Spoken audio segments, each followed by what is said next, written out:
"She's fine. Just give her the leftovers," her daughter-in-law had said. Lorraine was standing 10 feet away, plate in hand. That night, she rewrote her will. She titled it, "The Leftover Clause." No warnings, no confrontations, just 1% for each of them, served cold, like they did to her. All right, before we dive into this crazy story, do me a favor. Subscribe and tell us where you're watching from. The early evening light filtered softly through the lace curtains of Lorraine Baxter's dining room, casting a warm, golden hue across the hardwood floor. The table, once the centerpiece of Sunday suppers and holiday feasts, now felt like a stage where the wrong actors were reading from the wrong script. Lorraine sat at the far end of the table, straight-backed in her usual chair, hands folded loosely in her lap. It was the same seat her husband once occupied, the place of honor. But these days, no one noticed those details. Tina floated between chairs like she was hosting a television segment, placing plates in front of her husband and daughter with the kind of flourish reserved for an audience. The aroma of roasted garlic and lemon butter chicken filled the room, but Lorraine couldn't tell whether it made her feel hungry or simply hollow. "There you go," Tina said sweetly as she handed Grace a plate. "Extra asparagus, just how you like it." Grace barely looked up from her phone. "Thanks," she said flatly, then held the plate in one hand and tilted her phone in the other, trying to catch the perfect angle for a photo. The clatter of silverware and soft laughter followed as she snapped a few pictures. "Grandma's used to leftovers," Grace said with a smirk, brushing a stray strand of hair behind her ear. "She made a whole career out of them." Lorraine didn't respond, nor did she react outwardly. She simply turned her gaze to the wall, where an old framed photo of her former catering company hung, Lorraine and Mavis in matching aprons, grinning behind a long table of steaming trays and chafing dishes. That life felt like it belonged to someone else now. Eric, sitting at the head of the table as if he'd earned it, chuckled and reached for the wine. "You're still eating for free, aren't you, Ma? Perks of being retired." Lorraine turned her head slowly toward him, then away, resting her hands on the tablecloth without saying a word. Tina finally came around with the last plate, Lorraine's. It was noticeably smaller, with just a few pieces of roasted vegetables, the corner of a chicken thigh, and a spoonful of cold pilaf pressed to one side like an afterthought. "Hope you're not too hungry," Tina said, her voice chipper. "Didn't want to overdo it." Lorraine accepted the plate, still without a word. The fork next to it was mismatched, with a small bend in the tine. She looked at it a moment too long, then set it aside. She stood up, slowly but without hesitation, and carried the plate to the sink. The conversation behind her continued without pause. Grace was laughing at something on her phone. Eric was discussing golf plans. Tina commented on a neighbor's lawn. Lorraine stood at the sink, tipped the contents of the plate into the garbage disposal, and rinsed it under a steady stream of water. Then, with the same unhurried precision, she dried it with a linen towel and placed it back into the rack. When she turned, no one had noticed she'd gotten up, nor that she hadn't touched a bite of her food. She stepped outside through the back door. The screen creaked softly as it opened, then shut behind her. The garden, overgrown in some places but still fragrant with basil and early tomatoes, greeted her like an old friend. A breeze moved through the hydrangeas along the fence line. She inhaled deeply, grounding herself in the quiet. Moments later, there was a familiar rap at the screen. 3 short knocks. Mavis. Lorraine opened the door and her friend stepped inside without waiting for an invitation. "Smelled lemon chicken," Mavis said, looking around with narrowed eyes. "Didn't smell gratitude." Lorraine gave a soft chuckle, not of amusement but of weary recognition. "They served me scraps tonight," she said, brushing non-existent crumbs from her palm. "So I think I'll leave them the same someday." Mavis tilted her head, watching her. She didn't ask what Lorraine meant. She didn't need to. Instead, she followed her friend's gaze back to the empty kitchen, to the chairs still occupied by voices that never seemed to pause long enough to listen. Without another word, Lorraine walked over to the drawer by the refrigerator. She pulled out a yellow notepad, the kind she used to make grocery lists and catering schedules on. She set it on the counter, uncapped a pen, and wrote a single word at the top in clean, deliberate handwriting. List. Then she turned the page. The morning after the dinner that wasn't, Lorraine rose earlier than usual. The house was still. Quiet in that way homes get when they're no longer filled with affection. Just footsteps and expectations. She didn't bother turning on the lights. She knew where everything was, she always had. In her housecoat and slippers, she made her way to the kitchen. A faint trail of breadcrumbs dotted the edge of the countertop. Grace must have helped herself to the sourdough during a midnight scroll. Lorraine brushed the crumbs into her palm and let them fall gently into the compost bin. No sigh, no mutter, just motion. She opened the pantry door and stared inside. Rows of neatly labeled jars, most filled with beans, pasta, grains. A few were mismatched or empty, emptied more quickly these days by people who never asked whether they should take, only whether it was convenient to. Lorraine stepped inside the pantry fully and ran her hand across the metal shelves. She traced the worn edge of the wooden baseboard, the one she had sanded herself when Eric was in middle school. That project took 3 weekends, and she'd done it between client orders, cake tastings, and late-night deliveries. She picked up a small legal pad from the counter, the same one where she'd written "List." The first page now had a title she'd inked in the early morning hours, everything they borrowed, broke, or sold. The list began with small things. Silver serving spoon, heirloom, missing since Grace's birthday brunch. Linen tablecloth from Mavis. Red wine stain, hidden in garage. Lorraine's Dutch oven, now in Tina's Facebook cooking reel. Front yard rose bush, destroyed by Eric's truck during his quick turn. Her handwriting was neat, steady. It had always been that way, clear, exacting, just like her catering invoices used to be. She moved room by room. The dining room, 2 chairs replaced with folding ones, her good china swapped out with cheap plates. Living room, her late husband's recliner gone, reupholstered and never returned. Upstairs guest room, now Grace's study zone, except for the jewelry box Lorraine hadn't seen since Easter. As she stood at the foot of the staircase, the weight of it all didn't overwhelm her. It clarified her. Every object misplaced, every silence tolerated, every corner of the house quietly colonized. Each told a story, and she was done being a footnote in it. By mid-morning, the sun lit the kitchen in long slants of gold. Lorraine poured herself a single cup of black coffee, no cream, no sugar, and sat at the table alone. She reached for her phone, scrolled, and there it was, Tina's latest post, a bright filtered shot of last night's table. The caption read, "Blessed to care for aging family, gratitude, generational love." Lorraine stared at it. No tags, no mention of the plate she hadn't touched, or the chair she'd left cold, just shiny surfaces and empty virtue. She took a screenshot, then created a new folder in her photo album and titled it simply, "Performative." The silence was broken by the back door creaking open. Mavis stepped in, carrying a brown paper bag that smelled faintly of cinnamon. She paused when she saw Lorraine sitting at the table, her coffee untouched, the list pad open beside her. "Inventory day?" Mavis asked gently, setting the bag down and taking her seat like she'd been expected. Lorraine didn't answer right away. She turned a page in the notepad, then glanced at her phone. "I'm calling Neil this afternoon," she said finally. "It's time." Mavis gave a slight nod, but her eyes searched Lorraine's face. "What's your next move?" she asked. Lorraine didn't miss a beat. She picked up her coffee, lifted it slightly like a toast, and said with a calmness that felt deeper than steel, "Dishes first, then dynasty." The ink was barely dry on Lorraine's list when she walked into Pritchard and Tate Legal Services the following afternoon.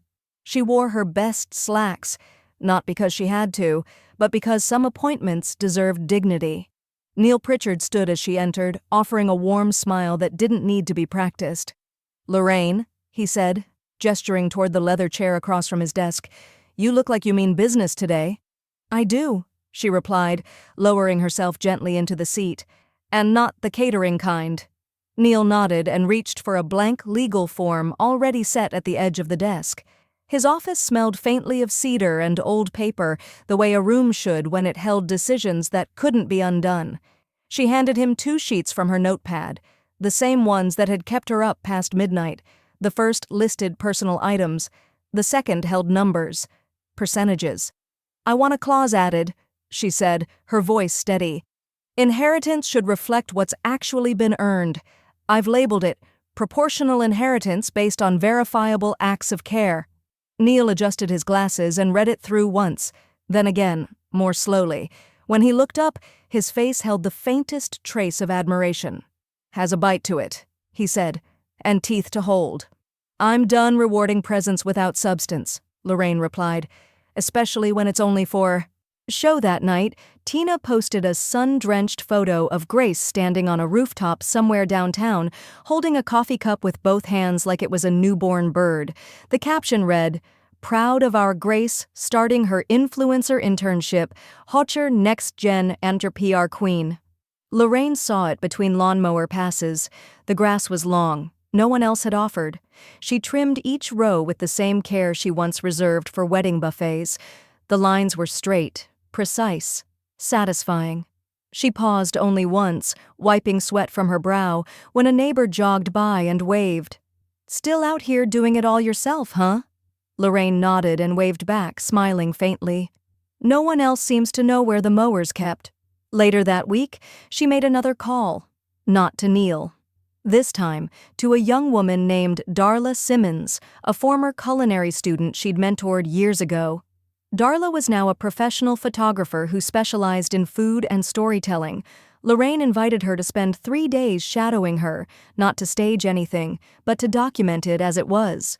"You want photos of what exactly?" Darla asked over the phone. "My real life," Lorraine said. "Laundry, errands, cooking for one, things no one claps for but still matter." Darla showed up 2 days later with a modest Canon camera and a quiet kind of respect. She didn't direct Lorraine or ask her to smile. She followed her through the farmer's market, into the kitchen, out to the garden. She captured the lines of her hands slicing beets, the steam rising from homemade soup, the quiet pause at dusk when Lorraine stood barefoot in the grass. Mavis came by on the last day, catching the tail end of a shoot in the backyard as Lorraine clipped lavender from the fence line. "She hiring you for a cookbook?" Mavis asked Darla. "No," Lorraine replied, straightening up. "Just making sure someone remembers the truth of it." Mavis tilted her head, watching Darla snap one last photo, the curve of Lorraine's backlit silhouette against the sunsetting hedge. "So this is the real memoir." Lorraine didn't reply. She didn't need to. The truth was already framed. Back at the house, as night crept in, Lorraine folded the final copy of her revised will into a slim envelope and placed it in her desk drawer. It was signed, notarized, witnessed. Eric had been reduced to 10%. Grace was gone entirely. The clause was there, clean, sharp, immutable. She stood by the window as the porch light flickered on. Somewhere inside the house, a door opened and closed, probably Grace looking for a snack. Lorraine didn't turn her head.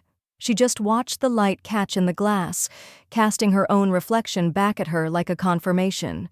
The first clue came tucked inside a stack of mail Lorraine hadn't yet sorted.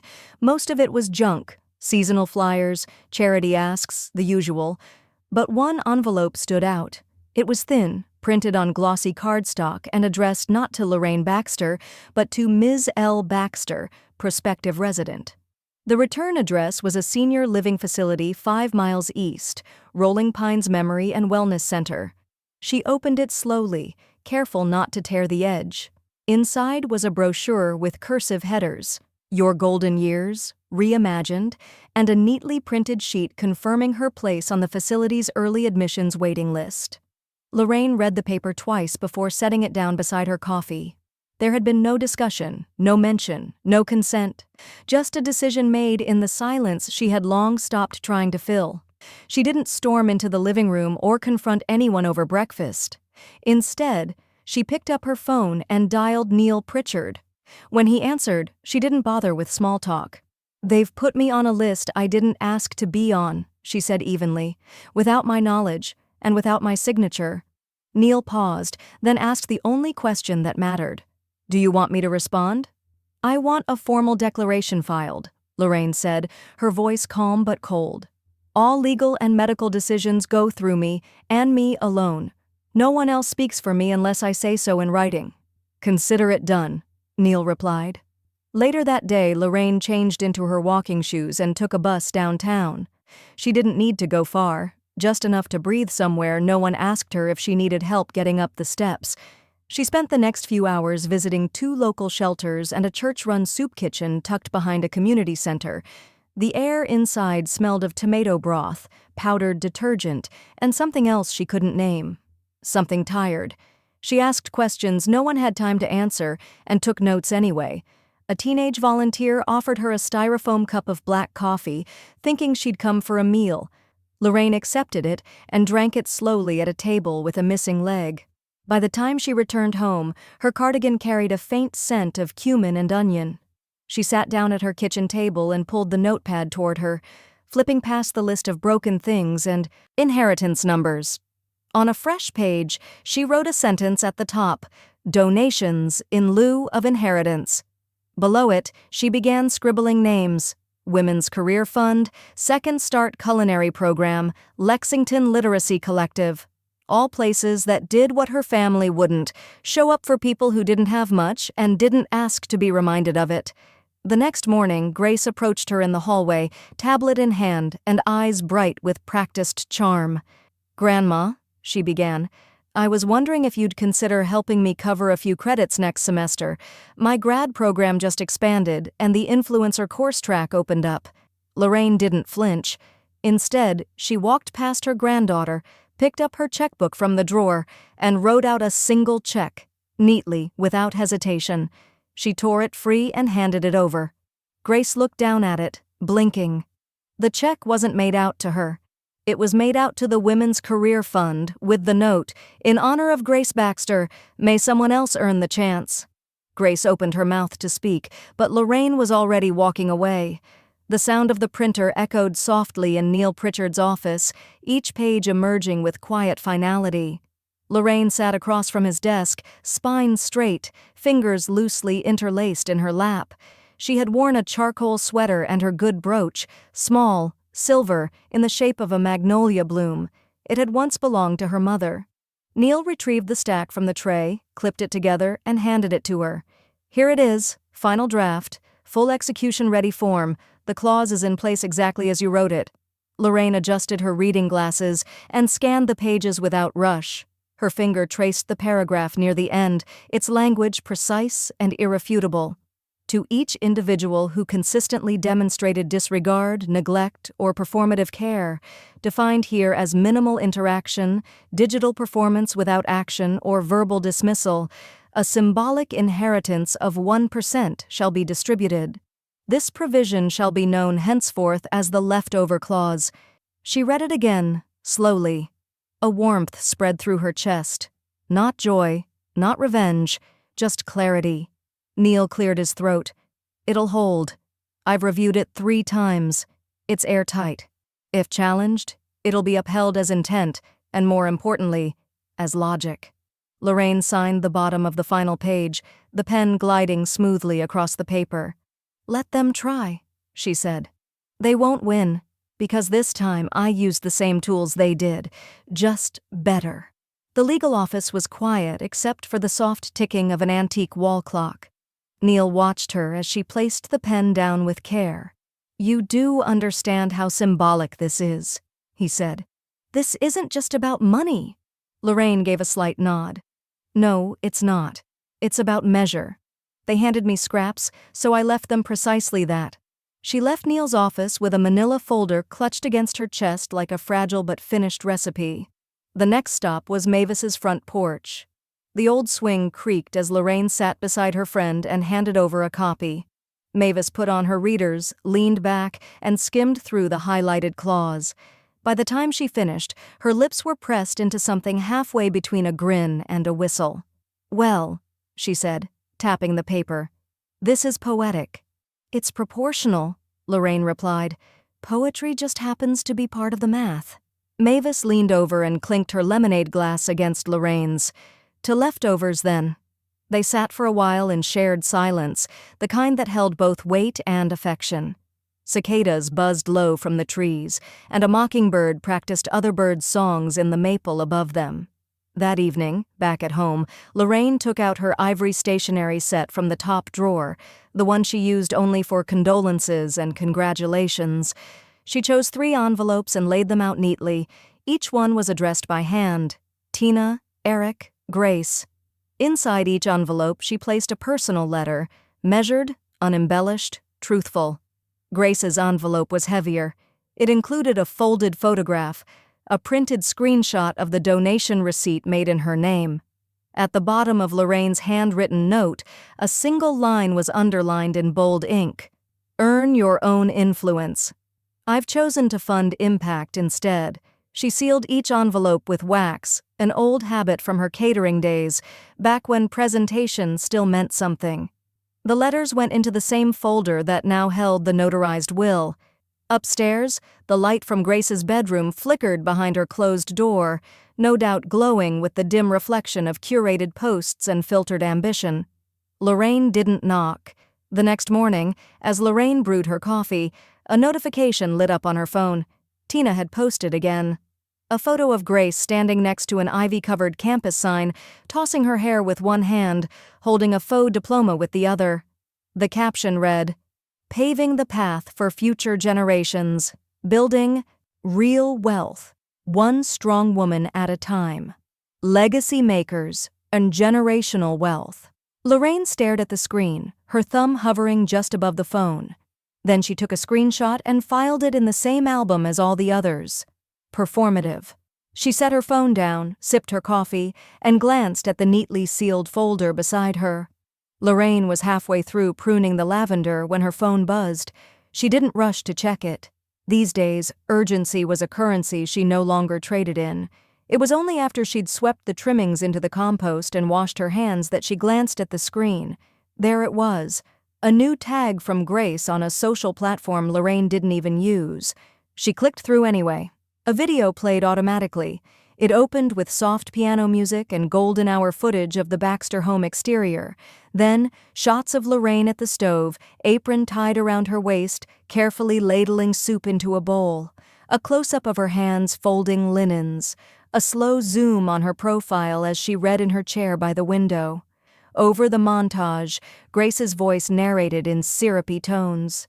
"This is my legacy, the strong women I come from, the roots beneath my ambition, 3 generations of grace, resilience, and quiet power."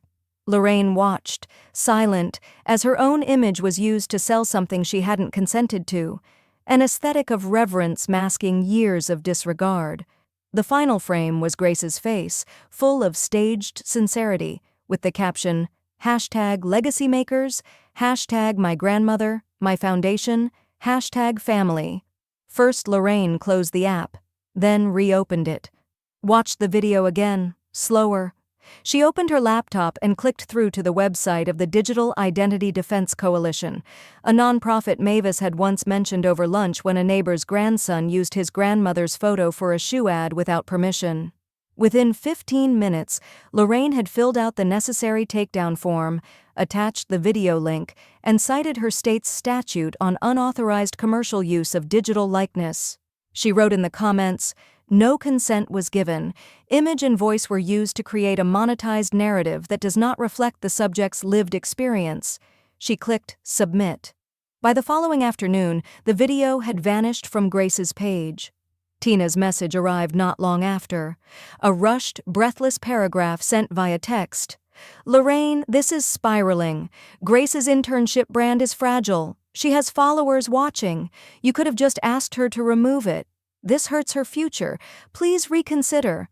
Lorraine stared at the message, unmoved. She didn't reply. She didn't need to.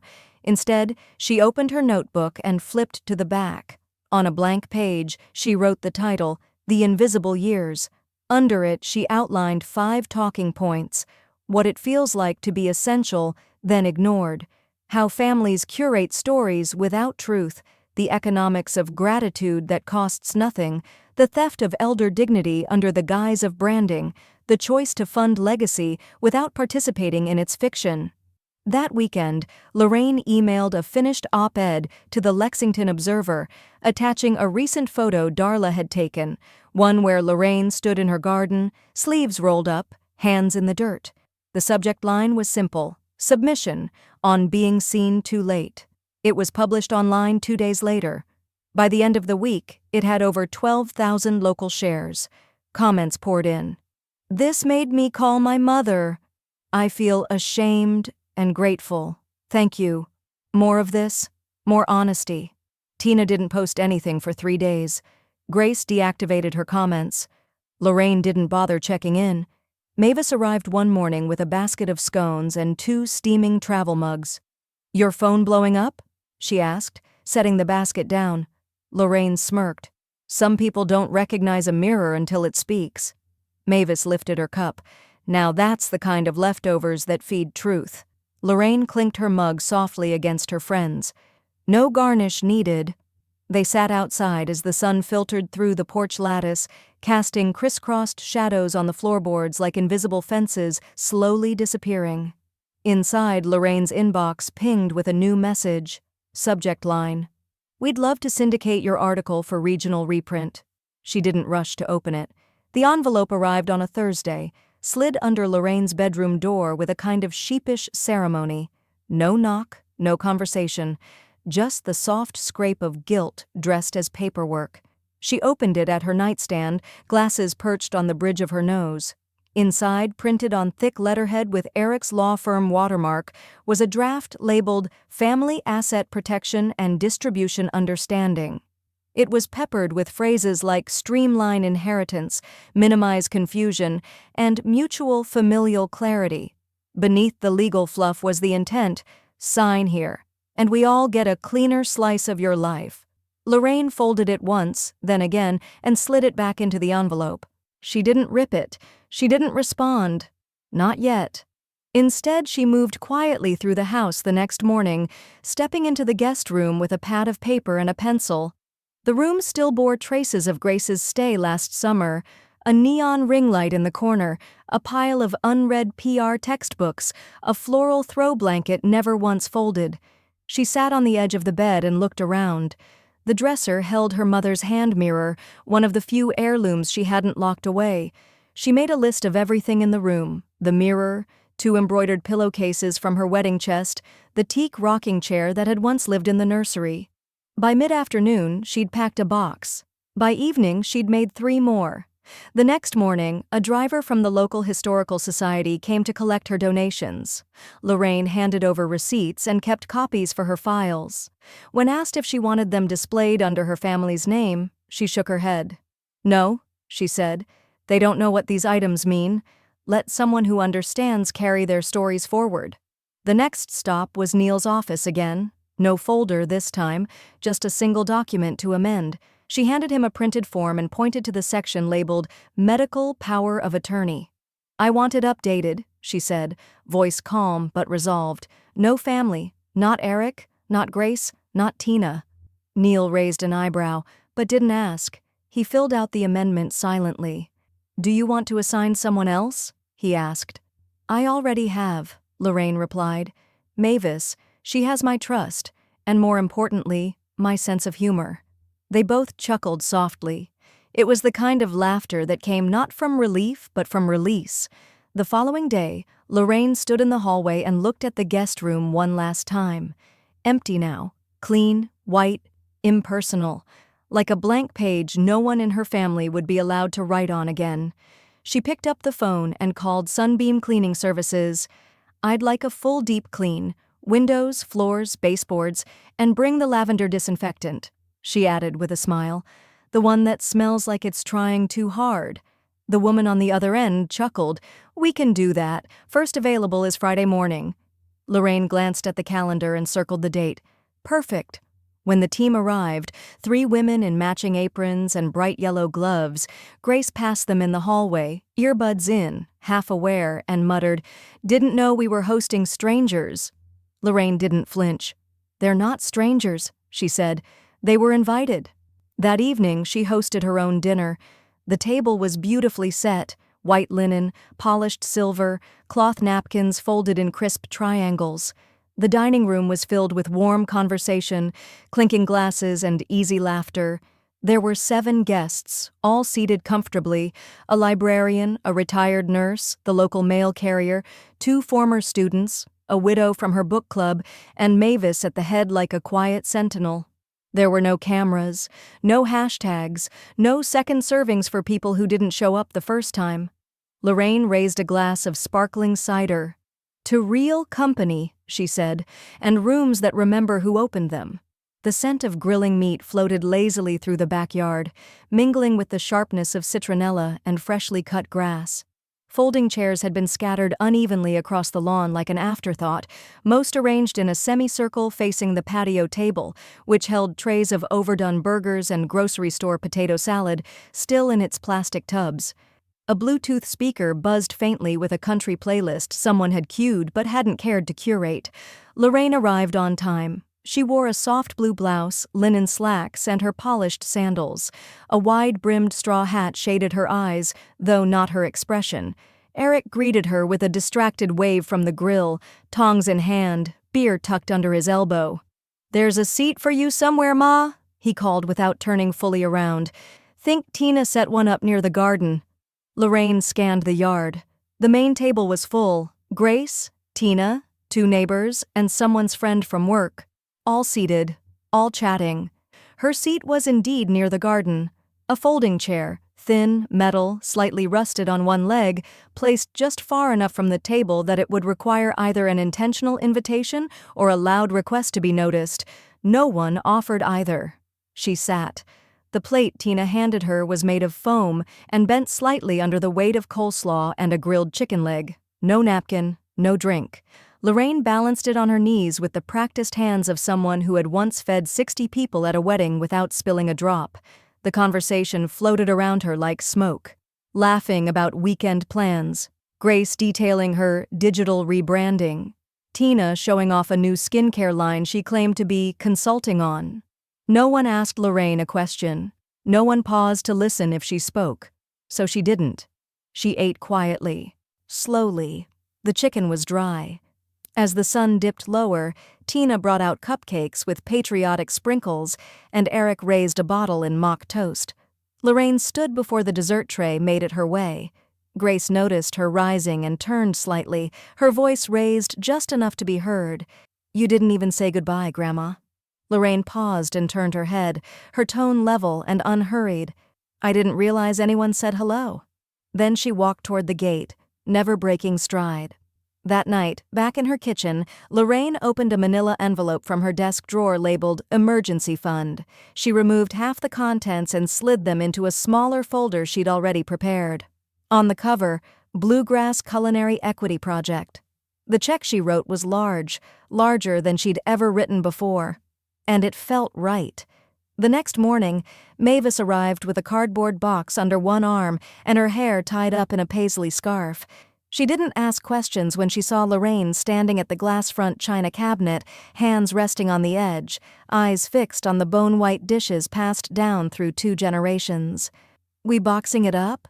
Mavis asked gently. Lorraine nodded.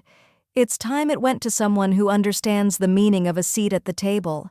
Piece by piece, they wrapped the plates and bowls in newspaper, placing them carefully in the box. No tears, just deliberate motion, like packing away illusions. By noon, the cabinet stood empty, the glass shelves wiped clean, the doors slightly ajar. Lorraine stood back and looked at it, not with sadness, but with the detached reverence one gives a room no longer in use. The outburst came in the form of a voicemail, 37 seconds of escalating breath and disbelief. Grace's voice cracked halfway through it. "You donated how much? To some random cooking program, without even asking me? That money was family legacy, Grandma. It was supposed to help us build something. I have tuition. I have a following." Lorraine didn't press replay. She simply deleted the message and placed her phone face down beside a cooling cup of chamomile tea. Tina followed the next morning with a glossy envelope slid under the kitchen door, her new form of diplomacy. Lorraine picked it up between 2 fingers like it might be damp. Inside was an invitation. Please join us this Friday for a special birthday dinner in your honor. Homemade meal, just family. The card was printed in soft lavender script and wrapped in tissue paper. At the bottom, Tina had scrawled a handwritten note. Let's reset. Grace wants to apologize. We miss you. Lorraine stared at the word reset for a long moment. Then she tucked the card into her recipe box, between the stained pages for lemon meringue and red pepper jam. When Friday arrived, she dressed deliberately. A cream cardigan, dark slacks, soft loafers. She pulled a small insulated cooler from the fridge and zipped it shut. Inside, a portion of roasted root vegetables, rosemary chicken, a plum tartlet wrapped in wax paper. Her own cooking, her own seasoning, her own care. She arrived on time. The table was set with forced effort, candles, paper napkins shaped like roses, Tina in heels too high for her own comfort. Grace wore a silk blouse and a practiced smile that twitched at the edges. "Grandma," she began with sugary air, "we're just so—" Lorraine held up a single hand. "I brought my own dinner," she said, setting the cooler down. "I've tasted what you serve. I prefer my own recipe." Tina blinked. Grace's mouth opened, then closed. No one reached for her coat. No one took her bag. The moment swelled like a balloon they didn't know how to pop. Lorraine pulled out her container and ate quietly, her silver fork clicking gently against the edge of the plastic lid. The chicken was tender, the tartlet sweet. The room around her buzzed with discomfort and hollow politeness. She didn't stay for cake. On her way out, she passed Grace near the hallway. "You can't just erase us," Grace said, low and sharp. Lorraine didn't pause. "You already did. I'm just finishing the sentence." That evening, Lorraine sat at Neil's office once more. The room was quiet but warm, lit by amber sconces and the low hum of confidence. "The paperwork's ready," Neil said, sliding it across the desk. "Full execution. Every asset redirected. The estate now flows entirely through the programs you listed. Only the leftover clause remains as a technicality." Lorraine nodded once. "Good." She signed slowly, precisely. Her hand didn't shake. As she handed the pen back, Neil leaned back in his chair and studied her face. "You sure you don't want to leave anything for them?" he asked, not with judgment but curiosity. Lorraine tilted her head, her voice as cool as a cellar. "They left me nothing for years. I'm just matching tone." Later, as she returned home, Mavis was waiting on the porch with a bottle of elderflower cordial and a grin already forming. "Well?" she asked, as Lorraine settled beside her. Her Lorraine exhaled deeply. "It's done." Mavis passed her a glass and clinked lightly. "You served it cold," she said. "Just right." They sat in silence as the porch light flickered on above them, and the neighborhood slipped into a hush. Somewhere down the street, a wind chime whispered. The rain had passed by mid-morning, leaving the air clean and the sidewalk dappled with soft reflections. Lorraine sat at the kitchen table, a cedar box open in front of her. Not a jewelry box. This one was wider, heavier. It had belonged to her late husband, once used to hold invoices and contracts for his landscaping business. Now it would hold something different. One by one, she filled it with pieces of her life. Handwritten recipes, the ones never digitized, lemon chicken with capers, apple walnut loaf, the spiced butternut soup she'd made the night her daughter-in-law announced her first pregnancy, back when things still felt hopeful. Next, a small sheaf of letters neatly tied in twine, correspondence between her and Mavis from their early catering days, scribbled ideas and frustrated midnight rants about serving sizes, client tastes, and impossible deadlines. Tucked behind them was a copy of the op-ed she'd written, on being seen too late, folded into thirds but crisp, like it had only been read once. At the bottom, she placed a black and white photograph, her mother in a flour-dusted apron, laughing with a wooden spoon in one hand, and a newborn Lorraine in the other. No caption. It didn't need one. She closed the lid gently and pressed her palm against the wood. That afternoon, she drove the box to Bluegrass Culinary Institute. A student named Alondra met her at the front desk, clipboard in hand, nervous energy radiating from her like heat. "You're Mrs. Baxter?" Lorraine smiled. "Lorraine, please." Alondra guided her down a tiled hallway toward a sunlit archive room where framed newspaper clippings and alumni photos lined the walls. Lorraine placed the box on a center table like she was planting something. "This doesn't belong in a will," she said. "It belongs somewhere people can use it." Alondra nodded, unsure of what to say. Before leaving, Lorraine signed a small placard for the display. "Recipes for Resilience," donated by Lorraine Baxter, class of 1972. By the time she returned home, her phone was blinking with notifications. Grace had taken to social media with a vengeance. One post read, "When elders weaponize memory to make a point, everyone loses. Legacy should be shared, not locked in vaults. Family is complicated. Truth hurts." Another, "It's amazing how quick some people are to forget who supported them, but sure, rewrite history. That's trendy now." Lorraine didn't engage. She opened the app, clicked through her list of followed accounts, and slowly, methodically, unfollowed each of them. Grace, Tina, Eric, even the family cats account that Tina had once made to seem quirky. She didn't block. She didn't mute. She just closed the door from her side.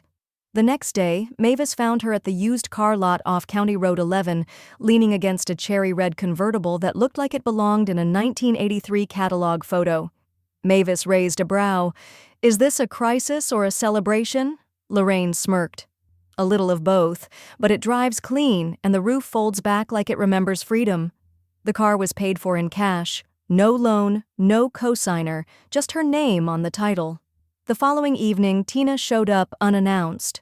Lorraine saw her through the window, heels wobbling on the cobblestone walk, holding a tote bag with the words, "Let's reconnect," stamped across it in metallic cursive. She rang the bell twice. Lorraine didn't answer. After a moment, Tina stepped back and knocked again, a little louder this time. Still nothing. Lorraine remained seated in her reading chair, sipping a glass of elderflower tonic. She stared straight ahead as the knocking turned to silence.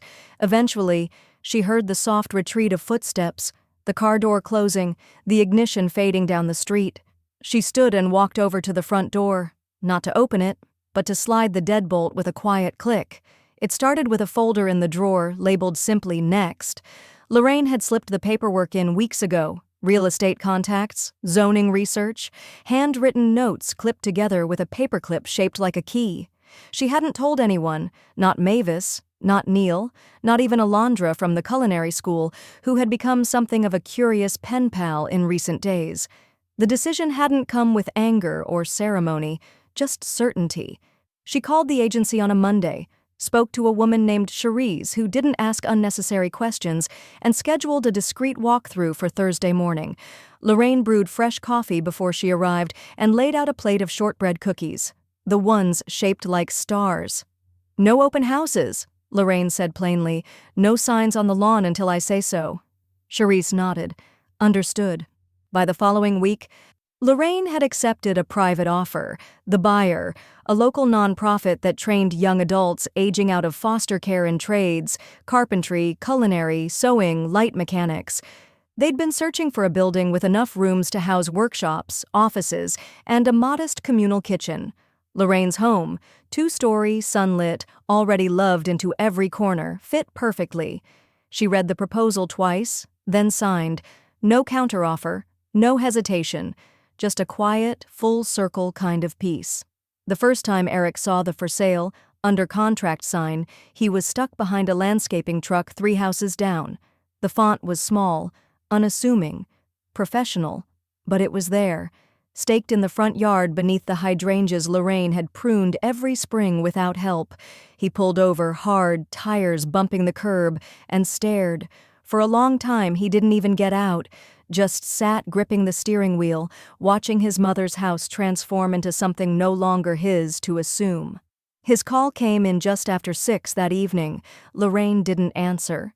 He didn't leave a voicemail. Tina followed 2 days later with a message that could barely contain itself inside its paragraph structure. "Lorraine, please, just explain what's happening. This house is our anchor. Grace had plans to shoot her final capstone video here, Rooted Legacy or something. If it's about that dinner or the estate or the press stuff, we can work through it. Please don't do this without closure. We're still your family. Lorraine read it once, then replied with a single text. Leftovers. Remember? She didn't wait for a reply. She didn't need one. Grace tried something louder. A GoFundMe page appeared late that night, branded in soft pastels with a banner photo of the house in question. The title read, "Help Preserve the Baxter Family Legacy Home." The description was even more dramatic. After a sudden decision that caught us all off guard, our beloved matriarch is handing our generational home to strangers. We believe in restoration, not abandonment. Help us buy it back and keep it in the family, where it belongs. Lorraine found it by accident. A former student had tagged her in a comment with a laughing emoji. The campaign raised $116, most of it from Grace's classmates. It closed quietly 3 days later.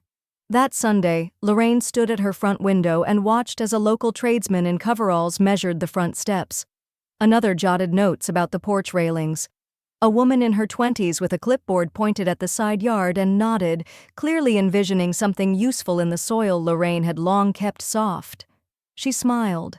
Mavis arrived with a thermos of coffee and a brown bag that smelled faintly of molasses cookies. "You finally let them list it, huh?" she asked, sitting beside her on the couch. "No," Lorraine said gently, wrapping her fingers around the warm cup. "I finally let someone else love it right." The smell of rosemary focaccia filled Lorraine's new condo by early evening. The space was smaller than her old home, more streamlined, less sentimental, but it felt clean, fresh, like a notebook open to a new page without erasure. The dinner table was borrowed from Mavis until Lorraine found one she liked, but the mismatched chairs gave it character. The walls were already dotted with framed recipe cards and photos from her culinary students, some of them posing with their first knives, others grinning beside sauce-smeared plates. Tonight was a celebration. Not a goodbye, not a reset, just forward motion, poured slowly like good wine. Mavis arrived first, carrying a lemon tart with a slightly cracked crust and zero apologies. "It's not perfect," she said, "but it's real, like the rest of us." Lorraine kissed her cheek and placed it beside the salad, which she'd tossed with hand-cut greens from the community garden across the street. By 7, the condo hummed with soft conversation and bursts of laughter. There was Darnell, who'd won the first scholarship in Lorraine's name, now a sous chef at a local bistro. Serena, who'd once failed a knife skills test twice and now taught high school culinary arts. Alondra came too, wearing a thrifted floral dress and carrying a folded note Lorraine would find later, tucked beneath a dessert fork, scrawled with a simple thank you for making space for people like me. Plates clinked, glasses rose, and steam curled from roasted root vegetables Lorraine had seasoned herself that afternoon. No catering, no staff, just hands and stories. Midway through the meal, someone cleared their throat. It was Miles, one of the older students, tall, soft-spoken, always thoughtful. He stood and held his glass, the room falling quiet without needing to be asked. "I'd like to make a toast," he said, his voice low but firm, "to the woman who taught us to serve something better, not just food but integrity, patience, voice, presence." Chairs shifted slightly as everyone stood with him. Mavis's eyes welled but didn't spill. Lorraine didn't reach for a tissue. She reached for her glass.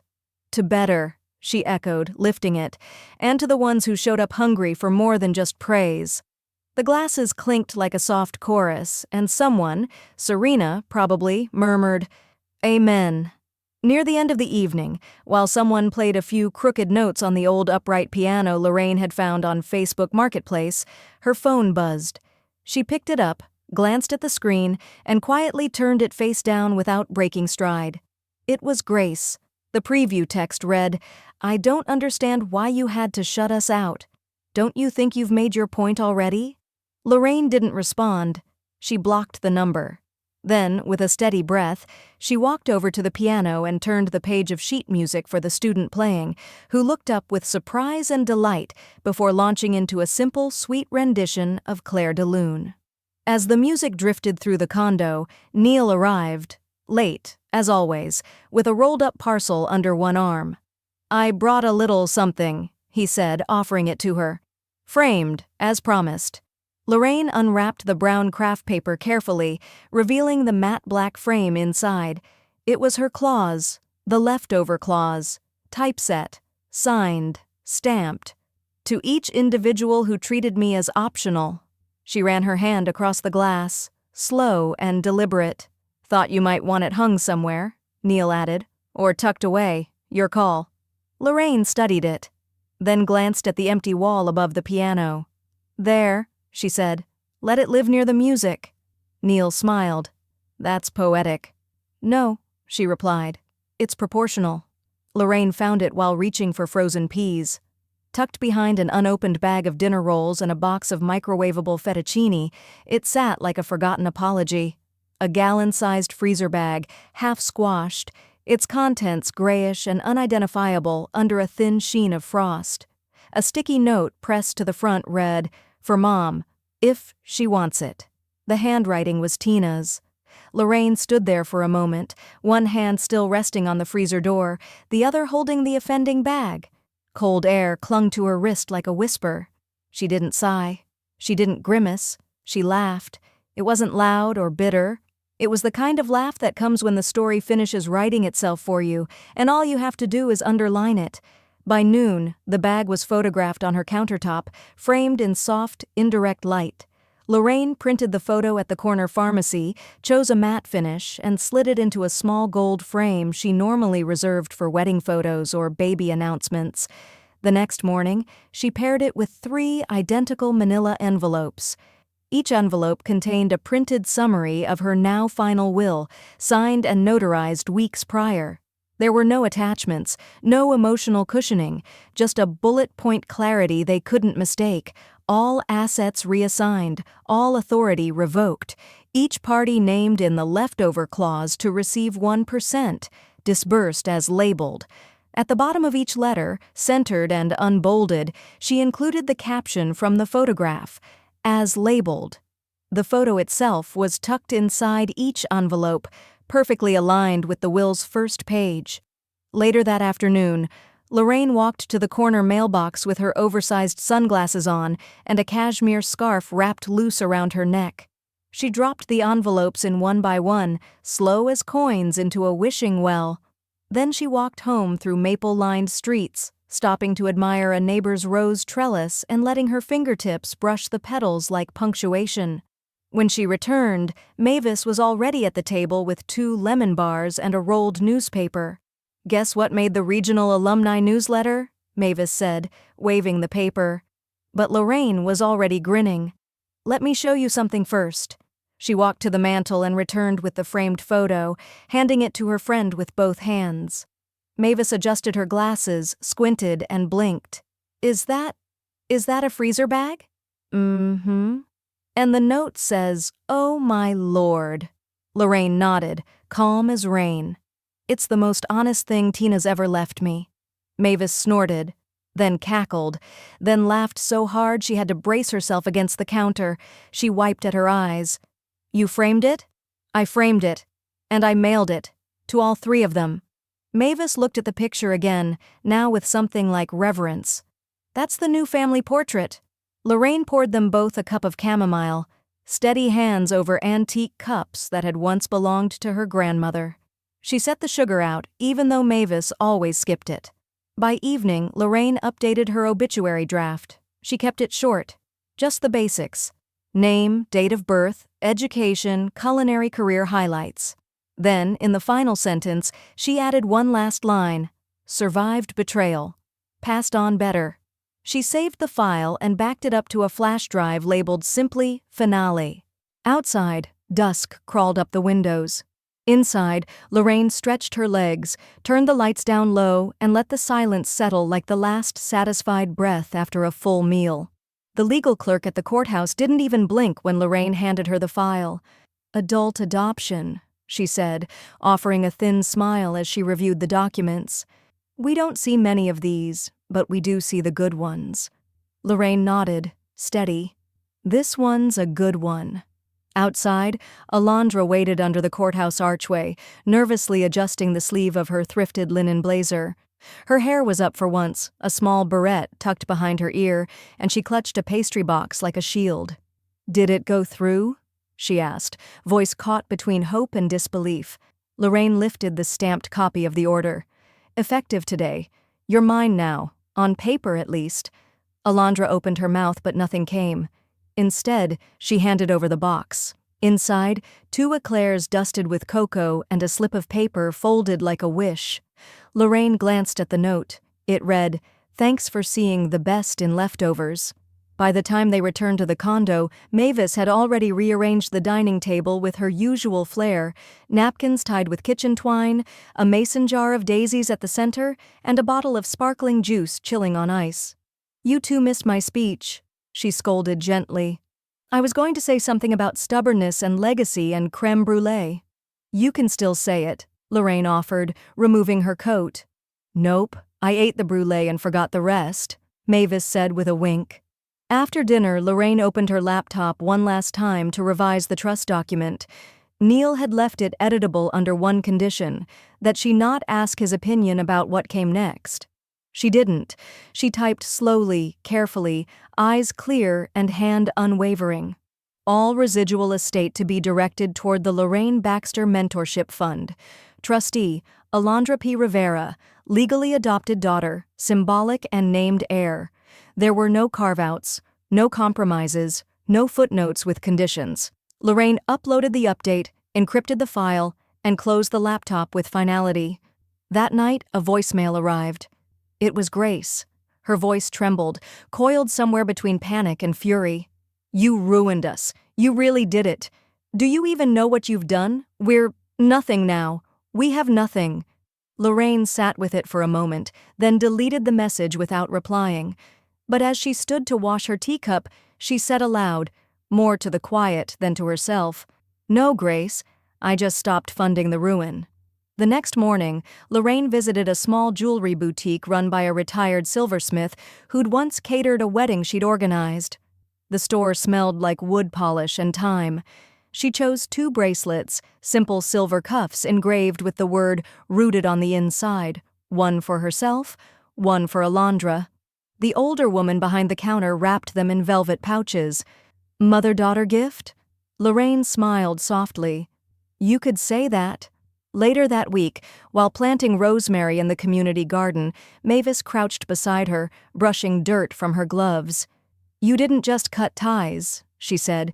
"You built something new, one plate at a time." Lorraine paused, pressing the soil firm around the roots. "I suppose that's all I've ever done." "Still," Mavis added, "takes guts to write your own family recipe." Lorraine stood, brushing soil from her knees. "Takes more to cook it without apology." As the sun dipped behind the trellis, Alondra arrived with 2 coffees and the kind of smile you give only when something finally fits. She handed 1 cup to Lorraine, glanced at the soil, and asked, "Room for another row?" Lorraine gestured toward the empty bed beside her. "Always." The stage wasn't grand.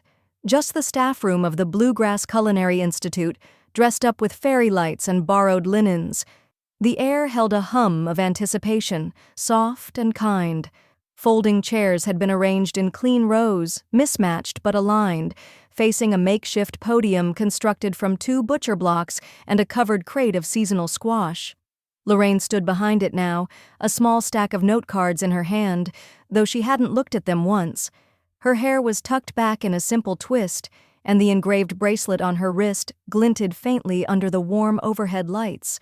The room quieted as she took a breath. "When I was younger," she began, her voice calm but carrying, "I thought legacy meant leftovers." A few heads tilted in curiosity. "I thought it meant saving the best parts for others, holding back enough of yourself to pass down later, but I've learned something different." She paused, letting her eyes settle gently on the faces before her, former students, donors, kitchen staff, neighbors who'd dropped off zucchini during planting season, people who had shown up not out of obligation, but choice. "Leftovers," she said slowly, "are only for those who leave people behind." The silence that followed wasn't empty, it was reverent. "Tonight," she continued, "isn't about what I've saved. It's about what I've served, while it was hot, while it was mine, while it still had flavor." Then she smiled. "Thank you for eating with me." She stepped back. And the room stood. Every chair scraped against the floor in near unison as applause broke out, steady at first, then swelling like rising bread. Mavis wiped a tear with the corner of a cloth napkin. Alondra beamed through her palms, as if holding the moment in place. No media covered the speech, no family lingered at the back. Though Eric had tried. He'd sent a clipped email to the Institute director asking to attend as a witness to growth and gratitude. Tina had drafted a blog post filled with subtle jabs and self-congratulatory nostalgia. How my mother's traditions inspired my wellness journey. Neither received traction. Neither received a seat. Grace, meanwhile, had filed a motion to pause the fund distribution, but it had been thrown out within hours. Her name carried no weight now, only debt. With no trust disbursement, no inheritance, and no sponsor, she packed her things and moved into a shared basement unit in the suburbs. Not Lorraine's suburb, someplace colder, undefended, forgettable. That night, back in her condo, Lorraine returned to the small desk in her bedroom. She opened her final journal, leather-bound, thick with intention, and turned to the back page. Her pen hovered for a moment, then moved without hesitation. Served, sealed, silent. She closed the cover. She walked to the living room where a single candle flickered on the mantel, its scent soft and citrusy, grapefruit and thyme. The piano was quiet tonight. So was the street outside. Alondra had left a bouquet of rosemary on the counter, tied with bakery twine, a note tucked beneath it that simply said, "For everything you seasoned." Lorraine poured herself a glass of elderflower cordial, settled into her favorite chair, and stared out the window as the street lamps hummed on one by one. In her mind, she saw them, Tina, Eric, Grace, circling like old clocks with no hands, ticking in place, hoping to wind themselves back into relevance. But their time had passed.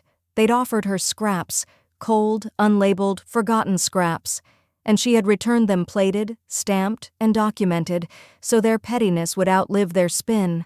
She took a long sip, exhaled softly, and whispered only to herself, "They served me leftovers, so I gave them a taste of what they offered, almost nothing."